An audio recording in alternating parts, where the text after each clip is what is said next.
Chief justice of Pakistan justice Gulzar Ahmed इस वक्त लाहौर में तकरीब से खिताब कर रहे हैं और बहस करना है अदालत में जाके अपने मुकदमे की, वो बजाय इन चीज़ों को करने के जज के साथ बदतमीज़ी करें, उसके साथ नाजेबा ज़बान इस्तेमाल करें, उसके साथ फिर फिज़िकल हो जाएं, जोत-कोप करने की कोशिश करें या जोत-कोप कर दें उनको। ये पॉसिबली वकील जो कि एक बेसिक उसकी एजुकेशन होती है रीजनिंग के साथ, वो बिल्कुल उसके खिलाफ है। An advocate is supposed to be a person of reasoning and a person of law, and उसके साथ ही उसको ये भी मालूम होता है कि मालूम होना चाहिए कि मेरे को अपनी अदालत के सामने किस तरह से पेश आना चाहिए। कैनन्स ऑफ प्रोफेशनल एटिकेट्स आपकी पंजाब बार काउंसिल, पाकिस्तान बार, ये legal practitioner bar council act और रूल्स का हिस्सा है। हमारे वकील साहिबान क्या उन कैनन्स को भूल गए हैं या कभी उन्होंने शायद देखना छोड़ दिया है, पढ़ना छोड़ दिया है, जिसकी वजह से ये सारा तनाव, ये सारे हालात पैदा हो रहे हैं। मैं समझता हूँ कि हर बार काउंसिल को जब वो किसी वकील को इनरोल करे तो उसको अपने सामने उस कैनन को पूरी तरह से पढ़ाना चाहिए और उसको अगर समझ में कोई डिफ़िकल्टी हो तो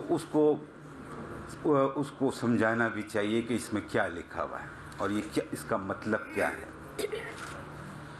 उन कैनन्स ऑफ प्रोफेशनल कंडक्ट को आप उर्दू में भी तर्जुमा कर दें, उसको भी रूल्स का पार्ट बना दें और फिर उसको हर इनरोल्ड जो वकील होता है उसको वो उन कैनन्स को पढ़ा दें। ये एक बहुत अच्छी मैं समझता हूँ इब्तिदा होगी, ताकि वकील जब वकील बन के निकलता है तो उसको मालूम होना चाहिए कि मेरा अपने ब्रदर लॉयर के साथ क्या कंडक्ट होगा, मेरा अपने क्लाइंट के साथ क्या कंडक्ट होगा, मेरी जिस अदालत में मैं पेश होता हूँ उसके साथ मेरा क्या कंडक्ट होगा।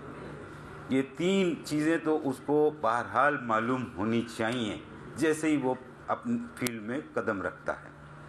और उसके लिए मैं समझता हूँ बार काउंसलें और बार एसोसिएशन बहुत ज़्यादा मावन किरदार अदा कर सकती है। एक बहुत ही अहमद कयूम साहब ने बात और फिर और भी मेंबरान ने, जनाब इकबाल साकिब साहब ने भी कहा, हाजी अब्दुल धराला साहब ने भी कई बातें, बशारतुल्लाह साहब ने भी बहुत कीमती बातें करी हैं, फिर वसीम मुमताज़ मलिक साहब ने भी बड़ी भारी भरकम बातें की हैं, सब ने मिलके, अहमद अवैस साहब ने, फरहान शहजाद साहब ने।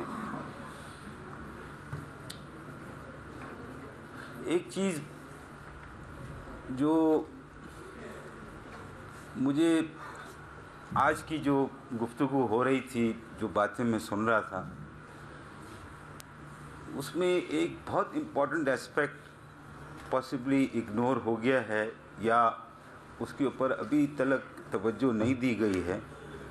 वो ये है कि जिस दिन आप किसी वकील को बार काउंसलें इनरोलमेंट देती हैं, वो अपना इनरोलमेंट सर्टिफिकेट लेके बाहर निकलता है बार काउंसिल के ऑफिस से, उसको पता नहीं होता है कि मैंने क्या करना है, मुझे कहाँ जाना है, मैं क्या करूं, मैं किसके पास जाऊं, मैं किससे मिलूं।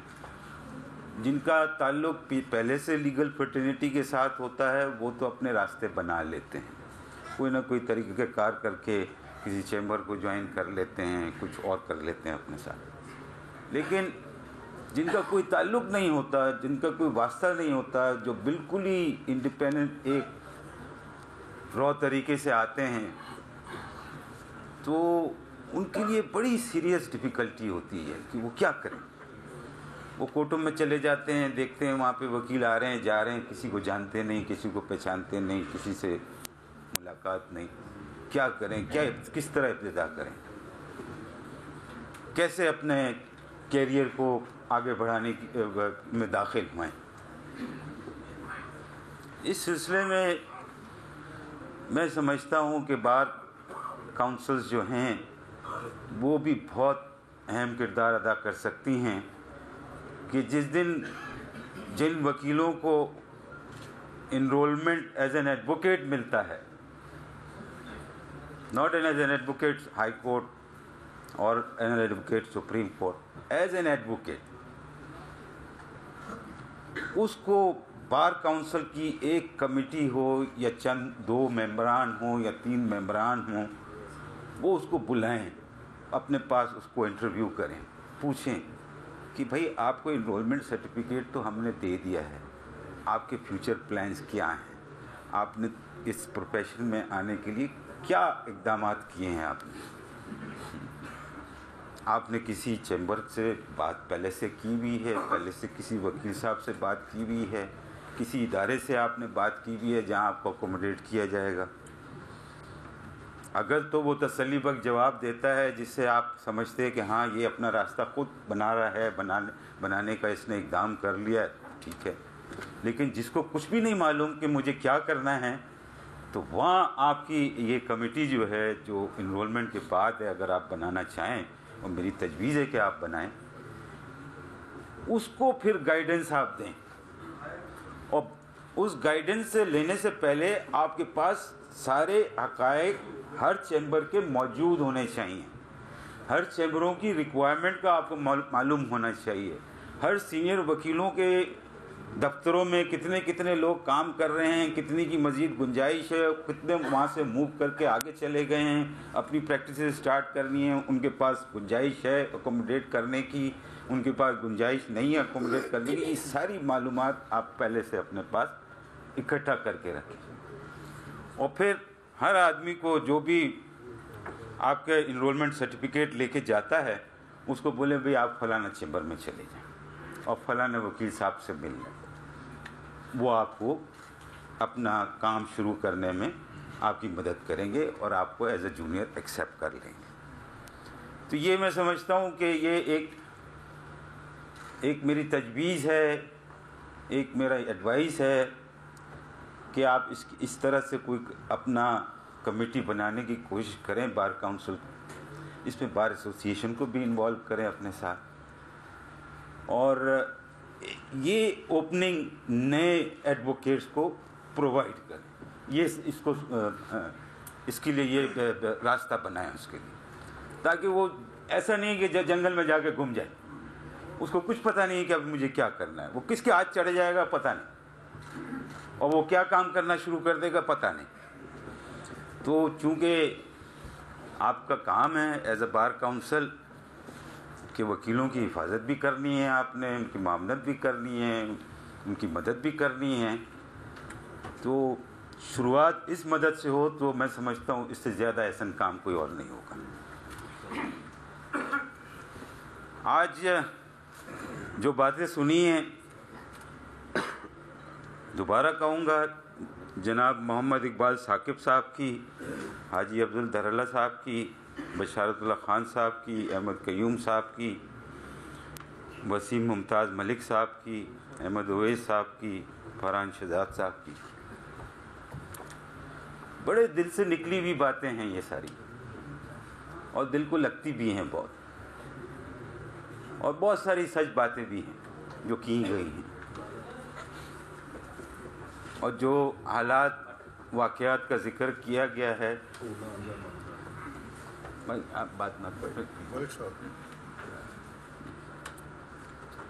जो हालात वाक़यात का जिक्र किया है वो मैं समझता हूँ उसमें बहुत सारी सदाकत है, वो मौजूद हैं।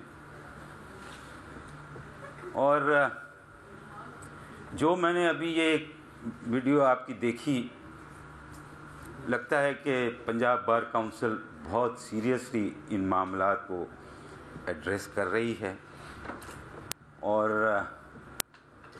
ना सिर्फ वकीलों की प्रॉब्लम को एड्रेस कर रही है, इन वकीलों की प्रॉब्लम के एड्रेस होते हुए साथ साथ उनके लिटिगेंट्स की भी प्रॉब्लम एड्रेस हो जाती हैं, अदालतों की भी प्रॉब्लम एड्रेस हो जाती हैं, और ये काम मैं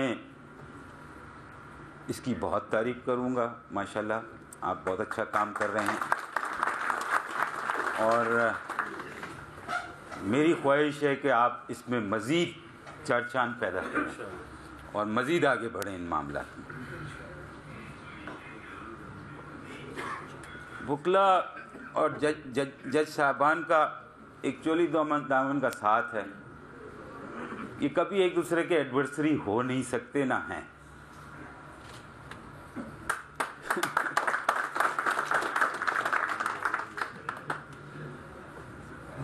एक घर है,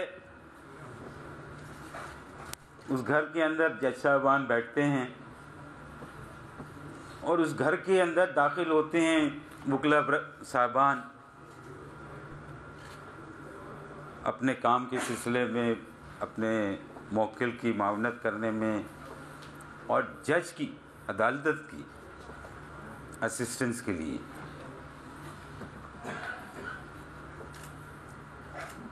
तो ये जज और वकला बरादरी जो है ना, जज तो अपनी कुर्सी पे बैठा होता है, सुन रहा होता है, वकीलों के फैसले दे रहा होता है। असल काम इस घर की हिफाजत करने का जो तारीखी तौर पे होता रहा है, ये वकला ने नहीं किया हमेशा। और आज भी इसकी तायीद की गई है, बताया गया है बहुत मजबूत लफ्ज़ों के साथ कि हम इस घर को कभी किसी किस्म का नुकसान नहीं होने देंगे। बहुत अच्छी बात है, बड़ी तकवीत वाली बात है। वकील और जज साहबान हमेशा से साथ हैं, साथ रहते हैं। साथ इन सेंस ये है कि एक उस तरफ बैठता है, एक इस तरफ बैठता है, वकील अपना केस आर्ग्यू करता है, जज अपना फैसला देता है। इसमें किसी को झगड़ने की, नाराज़ होने की बात नहीं, ना होना चाहिए।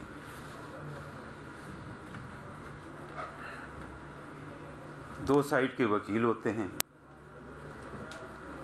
एक साइड को पॉसिबली कामयाबी होती है, एक को नाकामी होती है। और ये जज वकील साहिबान रोज़ देखते हैं, उनके साथ ये चीज़ रोज़ होती है। वो कुछ केसेस में वो जीतते हैं, कुछ केसेस में वो हारते हैं। उसके आगे कानून के अंदर मज़ीद रेमेडियाँ दी हुई हैं। अगर आप समझते हैं कि उसके अंदर फैसले में कोई गलती हुई है, आपका मौक़िल चाहता है कि उसके अंदर आगे पैरवी की जाए, तो आप अपील दाखिल करें। एक बड़ा सुकून से एक सिस्टमेटिक एक सिस्टम बना हुआ है अदालती, जिसके तहत ये अदालती मामलात या जैसे कहते हैं मुकदमों के मामला, वो एक अदालत से निचली दर्जे की अदालत से लेके ऊपर की दर्जे तक अदालत तक का पूरा कानून लिखा हुआ है, कानून लिखा हुआ है। तो वो और ये अदालतें एग्जिस्ट इसीलिए करती हैं कि एक फैसला गलत हो तो दूसरी अदालत उसके फैसले को सही कर दे, दूसरी भी अगर गलती कर जाए तो वो तीसरी अदालत ऊपर जो और है वो कर दे, और बाकी जब सुप्रीम कोर्ट में आ जाए तो उस मामले को ख़त्म हो जाता है। उस पर आप बहस मुबाहिसा ज़रूर कर सकते हैं, फैसले के ऊपर कमेंट जायज़ किस्म का ज़रूर कर सकते हैं उसके ऊपर, लेकिन उसको कोई झगड़े की वजह नहीं बना सकते या नाराज़गी की वजह नहीं बना सकते, और उसके ऊपर एक कांस्टेंट किस्म की रनिंग का ग्राउंड नहीं बना सकते। उसके ऊपर 200 रेड्स हो चुकी हैं और डीपीओ सियालकोट ने 10 टीमें तश्कील दी जिन्होंने छापे मारे और 200 रेड्स हो चुकी हैं। 118 लोगों को अभी तक ज़ेरे हिरासत लिया जा चुका है और उस पर जो 13 मेन इसके मरकज़ी किरदार हैं, जो मरकज़ी मुल्ज़िमान हैं, उनको भी पुलिस गिरफ़्तार कर चुकी है।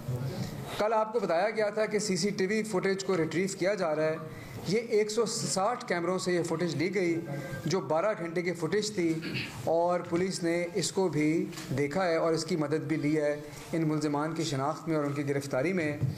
उसके अलावा CDR और मोबाइल डेटा एनालिसिस जो था वो भी किया और हज़ारों कॉलों का रिकॉर्ड चेक किया गया और उसकी मदद से भी ये शनाख्त की गई कि ये मुल्ज़िमान कहाँ हैं, और उसने भी तफ्तीश में काफ़ी मदद दी है। और उसके अलावा वीडियो फुटेज का जो डिटेल एनालिसिस है वो और जो फोरेंसिक एनालिसिस है वो अभी जारी है, और वो काफ़ी तेज़ी से उसके ऊपर काम हो रहा है। तो ये 24 घंटे के अंदर मैं समझता हूँ कि पुलिस की तरफ से काफ़ी खातिर ख्वाह इसके अंदर प्रोग्रेस है, और ये तफ्तीश अभी भी जारी है। जो प्रियंका की डेड बॉडी थी उसका पोस्टमार्टम हो चुका है, और अब वो मिनिस्ट्री ऑफ इंटीरियर और मिनिस्ट्री ऑफ फॉरेन अफेयर्स के ज़रिए जो श्रीलंकन एम्बेसी है उसको ये दे दी जाएगी। इस मौके पे मैं आपको फिर ये यकीन दिलाना चाहता हूँ कि ना सिर्फ इंसाफ होगा बल्कि इंसाफ होता हुआ नज़र आएगा। इस केस को ऊपर से वज़ीर-ए-आज़म, वज़ीर-ए-आला ख़ुद मॉनिटर कर रहे हैं, और किसी शख्स के कोई रियायत नहीं बरती जाएगी। जो डिपार्टमेंटल इंक्वायरी है वो भी आईजी साहब कर रहे हैं, और अभी आपको मज़ीद तफसीलात बताएंगे। लेकिन उस इंक्वायरी के अंदर भी अभी तक ऐसी कोई रिपोर्ट नहीं आई। लेकिन अगर हमें पता चला कि किसी किस्म का कोई डिले, कोई गफलत किसी सरकारी एहलकार की तरफ से कोई भी अगर गलती है उसका है, उसमें हम बाकायदा उनके ख़िलाफ़ कार्रवाई करेंगे, और हम ये दिखाएंगे पूरी कौम को कि जी इसको हमने एक एग्जाम्पल केस बनाना है, कि ताकि इस तरह का अफसोसनाक वाक़या कभी दोबारा हमारे मुआशरे में पेश ना आए। मैं आईजी साहब से रिक्वेस्ट करूँगा कि वो इस वाक़े की मज़ीद तफसीलात से आपको आगाह करें।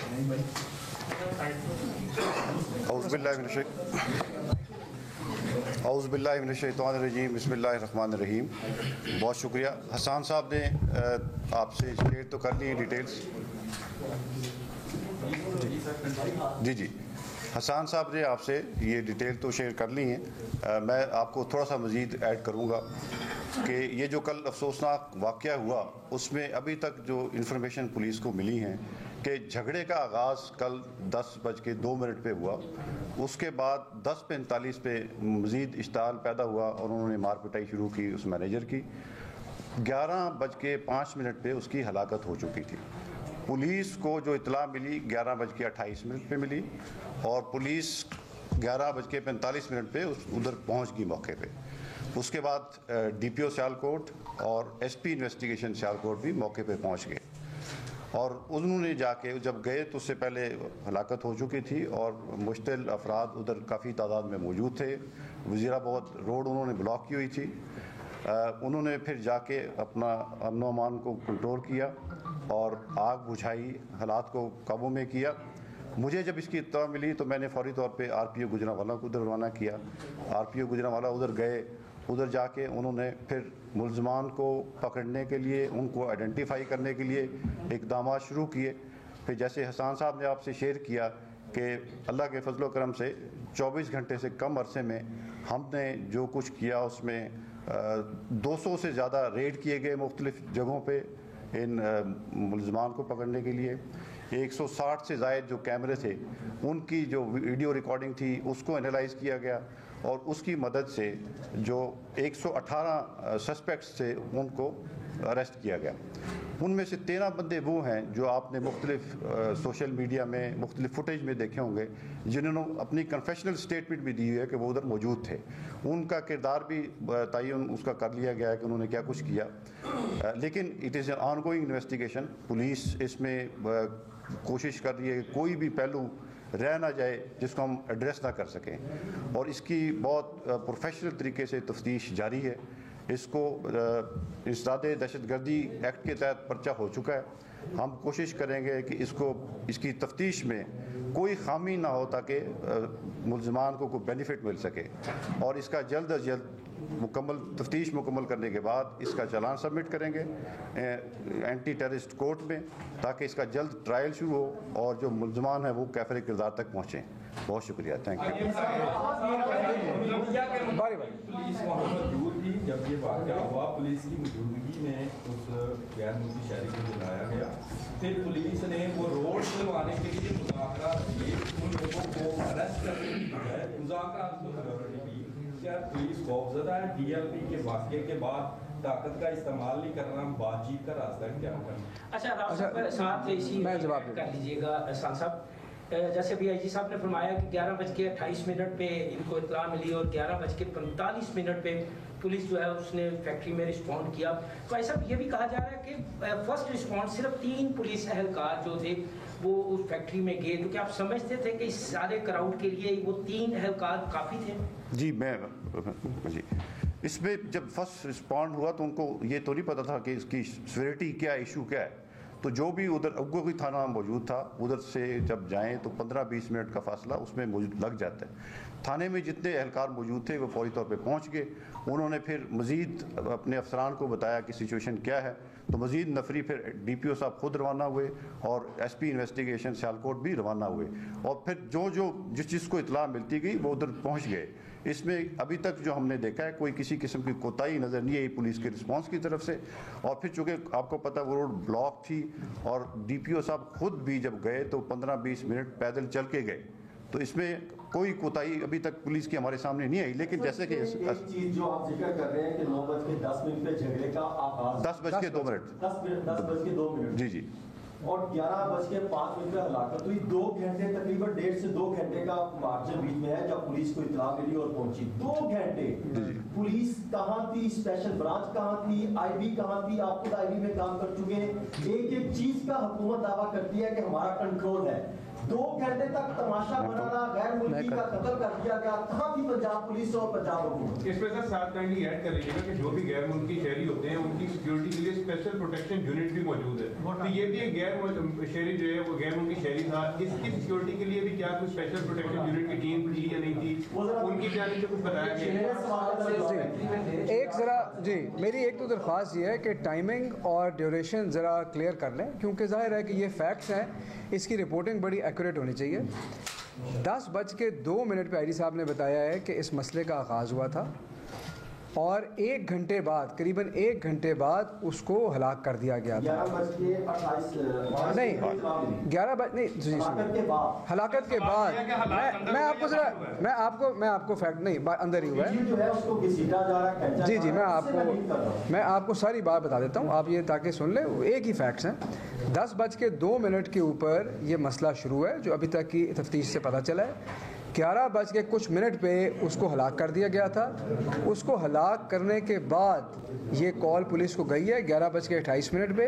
करीबन 16-17 मिनट अभी तक जो हमारी तफ्तीश है बताती है, 16-17 मिनट के बाद पुलिस का जो पहला रिस्पांस था वो वहाँ पे पहुँच गया था, जिसमें SHO और उनके साथ कुछ नफरी थी। उस वक़्त वहाँ पे 800 से 900 अफराद थे जो उसकी नाश को घसीट रहे थे। उसमें कुछ लोग डंडा बरदार भी थे। उन्होंने उनको रिपोर्टेडली वहाँ रोकने की कोशिश की है और मज़ीद नफरी की रिक्वेस्ट की है और वो फिर उसके बाद आई है और उसके बाद 6-7 मुख्तलिफ पार्टियों के अंदर जो पुलिस की इमदाद है वहाँ पे पहुँची है। लेकिन अभी तक की तफ्तीश ये बताती है कि पुलिस को जब पहली इतला गई है उस वक्त तक उस बंदे को हलाक किया जा चुका था। ये आपकी बात सही है कि फैक्ट्री में जी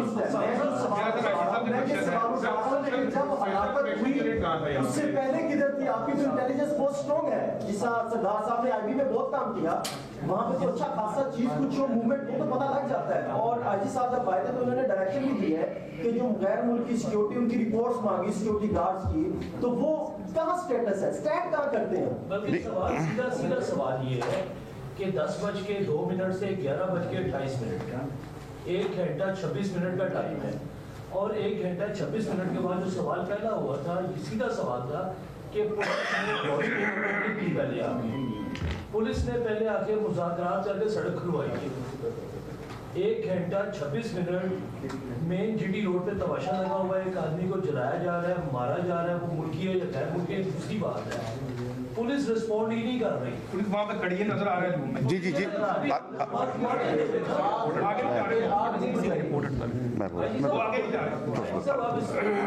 जी जी आपका सवाल बिल्कुल वैलिड है। आपने जो कुछ किया ये बिल्कुल जो पूछा बिल्कुल सही है, आपका पूछना बनता है।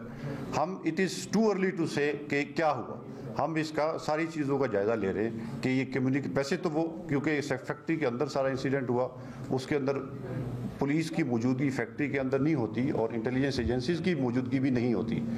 तो लेकिन इसमें अगर कोई है किसी लैब्स किसी भी तरफ से, उसका हम जायज़ा लेंगे इंशाल्लाह और उसको कोशिश करेंगे कि आइंदा इस किस्म का ना हो। लेकिन अभी तक जो हुआ है हमें वो ये सारा कुछ फैक्ट्री के अंदर हुआ। Thank you. प्रोटेक्शन यूनिट के हवाले से मुझे बता दीजिएगा कि स्पेशल प्रोटेक्शन यूनिट की टीम इसके साथ मौजूद थी नहीं थी, क्या इसे नहीं ये बता दें कि सियालकोट में ये पहला वाकया है, 2 भाई भी जलाए गए थे तशद्दुद करके, वो भी आपको याद होगा। फिरोजपुर रोड पे भी ये वाकया देखने में आया था, 2 लोगों को जो है वो आग लगा दी गई। तो आप क्या समझते हैं कि उसमें किसी बंदे को सजा नहीं हुई तो लोग मजीद जो है ये काम जो है वो उन्होंने। अच्छा सर, इसमें इस तरह के सोशल प्रोटेक्शन वाला डॉक्टर साहब, ये जो 118 लोग पकड़े हैं, ये सारे तो कातिल नहीं है। कातिल कितने ये किस तरह डिटरमिन होगा? और खास तौर पर जो आपने 13 लोग पकड़े हैं, फुटेज में जो लोग नजर आ गए, इसको किस तरह आप शॉर्ट लिस्ट करेंगे? सारे बंदे 800-900 रुपए 800-900 बंदों के अलावा आपने मुकदमा दर्ज किया है, सारे तो कातिल नहीं है। इसको किस तरह शॉर्ट लिस्ट किया जाएगा? असल कातिलों को किस तरह? जी, मैं आपको दोनों सवालों का जवाब देता हूँ। अहमद ने जो पूछा कि हम किस तरह डिटरमिन करेंगे, देखिए इन्वेस्टिगेशन काम ही इस चीज़ का है कि हम डिटरमिन करेंगे किसका क्या रोल था।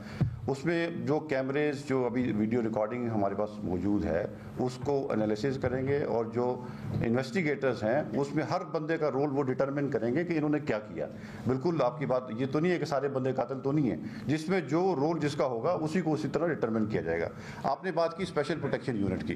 स्पेशल प्रोटेक्शन यूनिट वाकई फॉरेनर्स की सिक्योरिटी के लिए है, लेकिन ये फॉरेनर्स चूँकि फैक्ट्री के अंदर काम कर रहे थे तो उधर अंदर तो इनकी मौजूदगी स्पेशल प्रोटेक्शन यूनिट की नहीं होती।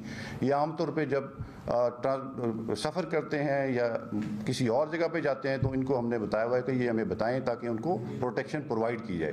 Thank you sir. ये जो मालिक था, क्या उसकी ये वो जिम्मेदारी थी कि वो पुलिस को पहले आगाह करता कि इस तरह इन्वेस्टिगेशन काम हो रहा है, वो सुना भाग्य जमा। अच्छा, नहीं वो देखिए अभी ये देखिए अभी ये इस वक्त हम फाइनल रिपोर्ट नहीं आपके पास पेश कर रहे, हमने जो कुछ किया है वो आपसे शेयर कर रहे हैं। तो जी हाँ जी, अब आपको बताया ना जब मुकम्मल होगी तफ्तीश तो जो जो रोल जिसका होगा उसके मुताबिक बिल्कुल कार्रवाई होगी। नहीं ये आन कोई 160 फुटेज का आपने जिक्र किया, तो 160 फुटेज में अभी और बहुत लोग सामने आएंगे, क्या मजीद गिरफ्तारियां होनी? जी बिल्कुल, ये आन कोई इन्वेस्टिगेशन है, इसमें बिल्कुल जो जिसका रोल पाया गया उसको बिल्कुल गिरफ्तार किया जाएगा। उसको ये करना पड़ा कि तो आपने इन्वेस्टिगेशन की है, जो इतलात आ रही है प्राइम मिनिस्टर को रिपोर्ट की कि शायद उन्होंने कहा था बगैर उनकी शख्सियत में आना है, इसको सफाई किया जाए, तो उसने कोई इनिशियल कॉज क्या बनी? जरा आपने तहकीकात तो की है, जरा बताइए। वो ये कहा जा रहा है कि वो स्टिकर थे जिसको उन्होंने बताने का कहा था मशीन के ऊपर से, तो उसकी जो जी देखिए, मैं बेसिकली जो अभी तक की बात है वो इनिशियल रिपोर्ट यही है कि वहाँ पे मौके पे कोई चीज़ रिमूव की गई थी जिसकी वजह से लोग मुश्तिल हो गए थे। वो क्या चीज़ थी, उसमें कितनी हकीकत है, वो जाहिर है कि उसी फुटेज का एनालिसिस हो रहा है। इसके ऊपर अभी कोई हाफ बैग बात करना ज़रा गैर जिम्मेदाराना बयान होगा। आज का मकसद ये था कि आपको बताएं कि पुलिस और इंतज़ामिया पूरी तनदेही से इस केस पे काम कर रही है। तमाम फैक्ट्स जो अभी तक के हैं वो आपके सामने रखे जाएँ। आपने ये बात बिल्कुल सही की, आई साहब ने बताया कि 13 जो मरकज़ी मुल्ज़िमान हैं उनकी शनाख्त हो चुकी है, वो अभी सारी ज़ेर हिरासत हैं। अगर तफ्तीश में निकलता है कि मज़ीद लोग ऐसे हैं जिनको पकड़ने की ज़रूरत है, उनको भी पकड़ा जाएगा। लेकिन हमारा फोकस इस बात पे है कि इसको हम टेस्ट केस बनाएं, क्योंकि हमारे मुल्क के लिए भी शर्मिंदगी है, हमारे लिए भी शर्मिंदगी है कि हमारे मुल्क में ऐसा वाक़या हुआ है। और ये हम ये फैक्ट्स आपके सामने साथ साथ लाते रहेंगे। जजेस सामने आ गए, नहीं जी, यहाँ पे उसकी फैमिली यहाँ पे नहीं थी जी, उसका ख़ानदान जो था वो अपने वहीं पे था, रिपोर्टेडली वो इधर नहीं था। तो ये आज का मकसद था। इंशाल्लाह बाकी भी जो चीज़ें आएंगी आपके सामने लाएंगे। बहुत बहुत शुक्रिया, थैंक यू।